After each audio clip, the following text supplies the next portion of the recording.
سلام خدمت همه عزیزان. بریم سراغ تحلیل طلای داخلی و اونس طلا. ما برای طلای داخلی یا همون طلای 18 عیار فعلا کانسپتی که برای مارکت میبینیم فعلا نزولیه. حالا چرا؟ ما یک ناحیه 78 فیبو اینجا داشتیم که قیمت یک بار بهش برخورد کرده. اگر اینجا رو دقت کنید یک بار برخورد کرده نتونسته بره بالا، تا یک حدی رفته دوباره برگشته، یک بار دیگه برخورد کرده رفته و الان در لایو مارکت دوباره داره برمیگرده. وقتی این اتفاق صورت میگیره یعنی این ناحیه دیگه پتانسیل اینو نداره که بخواد به سمت بالا حرکت بده. قیمت رو نمیتونه اون سوخت و انرژیش رو تکمیل کنه که قیمت بخواد به سمت بالا حرکت کنه. حالا پس چی میشه؟ به احتمال زیاد این ناحیه برای ما شکسته خواهد شد و یک نقدینگی هم به این شکل اینجا ایجاد کرده برای خودش که بخواد بره نقدینگی رو بزنه. وقتی این ناحیه برای ما کلن اون دیدش عوض میشه باید بریم سراغ ناحیه بعد. ناحیه بعد میشه این ارده بلاک و بیس کلی قبل این لگ.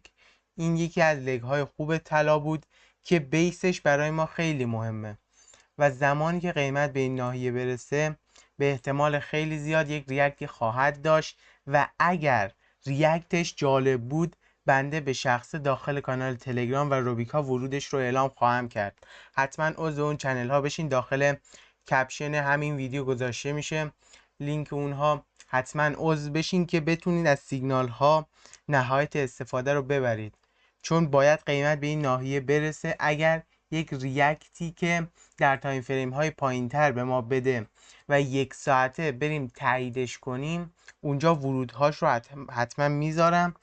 و چون اگر بخوام بگم اینجا فقط ورود کنید خوبه، نمیگم ورود مناسبی نیست، اما اون ورودها خیلی امن‌تره، خیلی پرپتانسیل تره، نقاط خیلی دقیق تری رو داره و کلیت اون ورودهای اصلی ما میشه.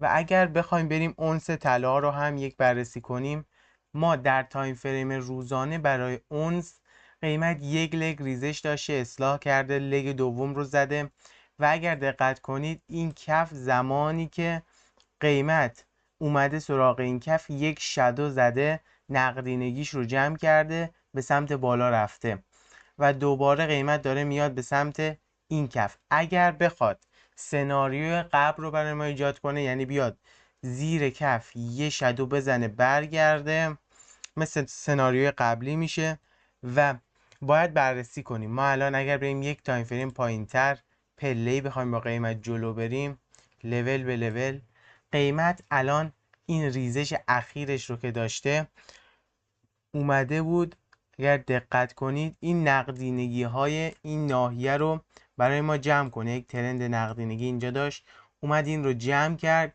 حالا زمانی که به سمت بالا بخواد حرکت کنه به احتمال زیاد از همین نواحی باید حرکت کنه، یا باید بره لگش رو کامل کنه به این نواحی تقریبا 4232 برسه، یا باید اصلاح بده و زمانی که قیمت از اینجا بخواد اصلاح کنه به احتمال زیاد این باید به یک نقدینگی رو جمع کنه، دوباره اون سوخت اصلیش رو بگیره تا بخواد به سمت پایین حرکت کنه که سوخت اصلیش میشه این نقدینگی های این ناحیه که نقدینگی های به شدت خوبی هستن و قیمت زمانی که این نقدینگی ها رو ساخته با خودش میدونسته که باید بیاد یه روزی اینها رو جمع کنه.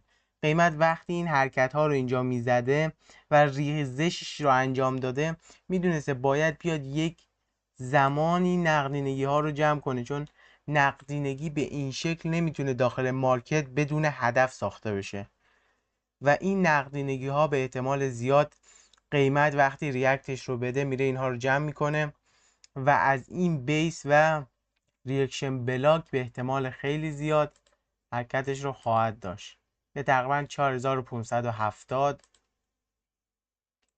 تا 4595. این ریجکشن بلاک ماست. و یک نکته دیگه برای اونس طلا اگر دقت داشته باشین، ما اگر بخوایم برای اونس دید بلند مدت داشته باشیم، اونس تا این ریجکشن بلاک یا اوردر بلاک 1 ساعته، الان ما 4 ساعته هستیم، اگر این 1 ساعته، این یک اوردر بلاک داخل 4 ساعته تقریبا میشه گفت ریجکشن بلاک این اوردر بلاک لگ اصلی اونه و زمانی که قیمت به این ناحیه برسه احتمال اینکه حرکت‌های عجیب از خودش نشون بده وجود داره. چرا؟ چون زیر این کف انقدر نقدینگی زیاده، انقدر معامله زیاده که به احتمال خیلی زیاد اگر نخواد تا این کف بره و لگ تیری خودش رو کامل کنه، باید اینجا یک شادویی بزنه که اون شادو به احتمال خیلی زیاد میاد زیر این ناحیه، این استاپ های همه که کسانی که اینجا بای گرفتن رو میزنه و بعدش از این ناحیه به سمت بالا حرکت خواهد داشتش. پس ما زیر این ناحیه کلی استاپ داریم که انتظار داریم اگر قیمت بخواد از اینجا ریاکت داشته باشه باید بیاد با یک شادو کل این استاپ ها رو بزنه. و امیدوارم که از این تحلیل نهایت استفاده رو برده باشین. تا یک تحلیل دیگه شما رو به خدای بزرگ میسپاریم. بدرود.